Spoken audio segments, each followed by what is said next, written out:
दोस्तों यहाँ पे मैं आपको जानकारी दूंगा कक्षा 10वीं के अध्याय 3 प्रश्नावली 3 के, ये देखिए प्रश्न नंबर 4 है। इससे पहले मैं तीसरा प्रश्न में भी आपको बताया था कि जब भी हमको दो क्रमागत प्राकृत संख्या लेने के लिए बोलेंगे तो हम लोग x और x+1 को लेंगे। तो यहाँ पे देखिए मैं क्या करूंगा, यहाँ पे मानना पड़ेगा हमको। तो यहाँ पे मैं मान लेता हूँ कि दो क्रमागत प्राकृत संख्या जो है वो x और x+1 है। तो यहाँ पे आप लिख लीजिए, माना कि दो क्रमागत प्राकृत संख्या, सॉरी यहाँ पे क्रमागत भी लिखना है। तो देखिए मैं यहाँ पे नोट कर लिया हूँ। उसके बाद हम लोग क्या करेंगे, ये जो दो संख्या हम लोग माने हैं और हमारा प्रश्न है दो क्रमागत प्राकृत संख्याओं का गुणनफल 20 है। तो 20 हम लोग मानेंगे, इन दोनों को अगर गुना करेंगे तो 20 आना चाहिए। तो इसलिए आप अभी यहाँ पे लिख लीजिए प्रश्नानुसार, क्योंकि प्रश्न में जैसा है उसके अनुसार ही हम लोग इसको मैथ्स के रूप में बिठाएंगे। तो देखिए यहाँ पे प्रश्नानुसार लिखने के बाद यहाँ पे दो संख्याओं को गुना कर देंगे, x और x+1। आप चाहे तो इनके बीच में मल्टीप्लाई का निशान दे सकते हैं, और नहीं चाहते तो आप डायरेक्ट इसको, इस x को इसके साइड में भी लिख सकते हैं, जैसे यहाँ पे इस प्रकार से। और बराबर के बाद देखिए यहाँ पे मैं 20 लिखूंगा, क्योंकि पहला और दूसरा संख्या को गुना करने के बाद 20 आना चाहिए। ये हमारा जो क्वेश्चन है इसका एक क्राइटेरिया है। अब आगे बढ़ेंगे इसमें, तो देखते हैं कि यहाँ पे x के साथ x को गुना करेंगे तो x² प्राप्त होगा, और यहाँ पे x और 1 को मल्टीप्लाई करेंगे तो 1x प्राप्त होगा। तो हम लोग 1x नहीं लिखते, हम लोग हमेशा खाली x लिखते हैं, इसको भी आपको ध्यान देना है। तो इस प्रकार से आप 1x लिखेंगे तो भी सही होगा और x लिखेंगे तो भी सही होगा। अब मैं बराबर के बाद यहाँ पे 20 लिख दूंगा, और उसके बाद देखिए यहाँ से दिख रहा है कि ये एक समीकरण है, ठीक ना, बराबर का निशान भी दिख रहा है। 20 को इस तरफ मैं जैसे पक्षांतर करूंगा तो 20 के सामने देखिए यहाँ पे कुछ नहीं है, मतलब प्लस है, तो यहाँ पे -20 हो जाएगा, और इक्वल में यहाँ पे 0 शेष रहेगा। उसके बाद आगे सॉल्व करेंगे। अब ये जो समीकरण है इसको हल करने का नियम आपको बताया था। सबसे पहले आपको क्या करना पड़ता है इसमें कि ये जो मध्य पद है, ठीक है, इसको तोड़ के हमको हल करना पड़ता है। तो इसके लिए हम लोग क्या करते हैं, तो चलिए मैं यहाँ पे रफ में भी आपको समझाते जाऊंगा। जैसे कि प्रथम और आखिरी संख्या को गुना करते हैं, तो देखिए पहला और आखिरी संख्या को गुना कर देंगे रफ में, तो आपको 20 प्राप्त होगा। और उसके बाद 20 का संभावित गुणनखंड आपको देखना है, ठीक है। तो हम लोग देख रहे हैं कि इसमें 4 के लाइन में ले लेते हैं, 4 पंजे 20 होता है। उसके बाद 5 चौके 20 होता है। 6 के लाइन में 7 8 9 10 तक और कोई नहीं आता। 2 के लाइन में भी आता है 2 × 10। अब इसमें से कौन सी संख्या को हम लोग जोड़ेंगे या घटाएंगे कि हमको +1 प्राप्त होगा। देखिए इसको हम लोग जोड़ेंगे तो 9 और घटाएंगे तो -1 प्राप्त होगा। इसको जोड़ेंगे 9 और घटाएंगे तो +1 प्राप्त होगा, और हमको भी मध्य पद में +1 चाहिए। तो इसलिए हम लोग, ये तो पहला स्टेप हो गया, ये दूसरा स्टेप। और तीसरा स्टेप में हम लोग क्या करते हैं, इसको घटा के देखेंगे। तो देखिए घटा दिए तो हमको 1 प्राप्त हुआ। इसका अर्थ ये हुआ कि हमको +1 चाहिए था, +1 प्राप्त हो रहा है। तो इसमें भी x लगा दीजिए, इसमें भी x और इसमें भी x। इसका अर्थ ये हुआ कि 1x की जगह पे इन दोनों संख्याओं को बिठा सकते हैं। तो यहाँ पे बिठा दीजिए x², और 1x की जगह पे देखिए यहाँ पे 5 के सामने कुछ नहीं होता, प्लस में है, तो +5x और -4x।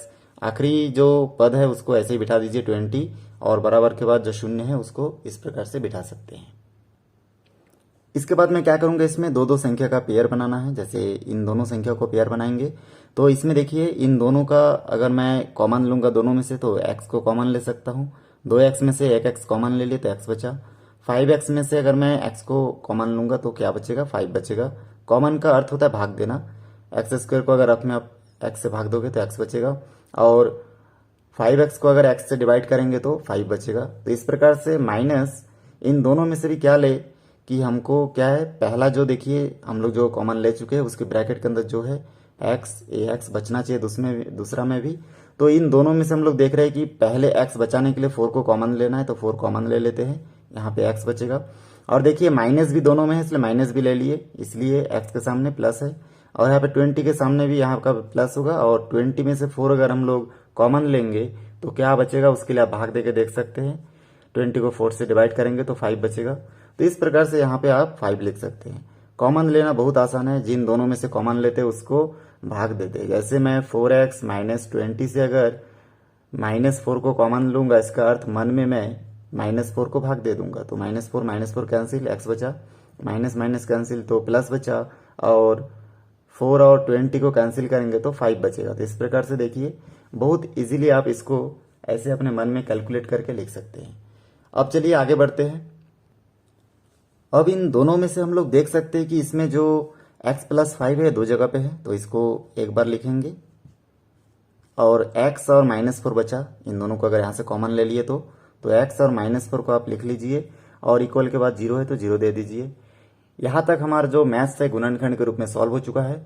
अब आपको क्या करना है, इसमें से पहला गुणनखंड को इक्वल 0 के इक्वल रखना है, तो आप इस प्रकार से रख सकते हैं।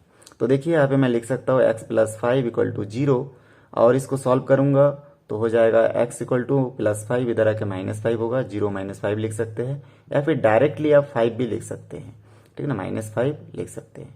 तो इस प्रकार से हमारा देखिए एक वैल्यू आया है जिसमें ये माइनस में है मान, और दूसरा वैल्यू हम लोग देखेंगे यहाँ पे x - 4, तो आप x - 4 को भी लिख सकते हैं, यहाँ पे आप और लिख सकते हैं, और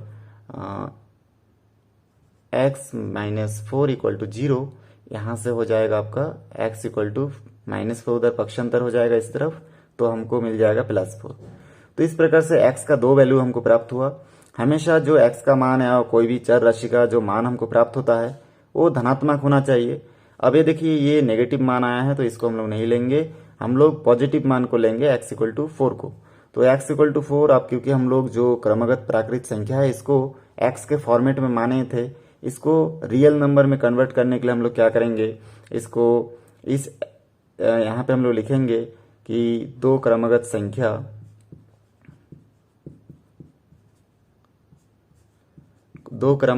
है, आप लिख लीजिए, और उसके बाद इसको क्रम अनुसार रखिए। जैसे कि x = पहला माने थे क्रमगत संख्या, तो x का मान 4 मान लेते हैं क्योंकि प्लस वाला मान को लेना है, और दूसरा मान को हम लोग x + 1 माने थे, तो यहाँ पे देखिए x की जगह 4 होगा और +1 = 5।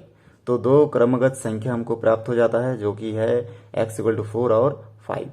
तो बहुत इजी है, आप एक बार ट्राई करेंगे तो निश्चित रूप से बना लेंगे। वीडियो अच्छा लगे तो लाइक करें, शेयर करें, सब्सक्राइब करें और बेल आइकन को भी प्रेस करें, ताकि जब भी मैं कोई नया वीडियो बनाऊं तो उसका नया अपडेट सबसे पहले आप तक पहुंचे। फिर मिलते हैं एक नई वीडियो के साथ। धन्यवाद।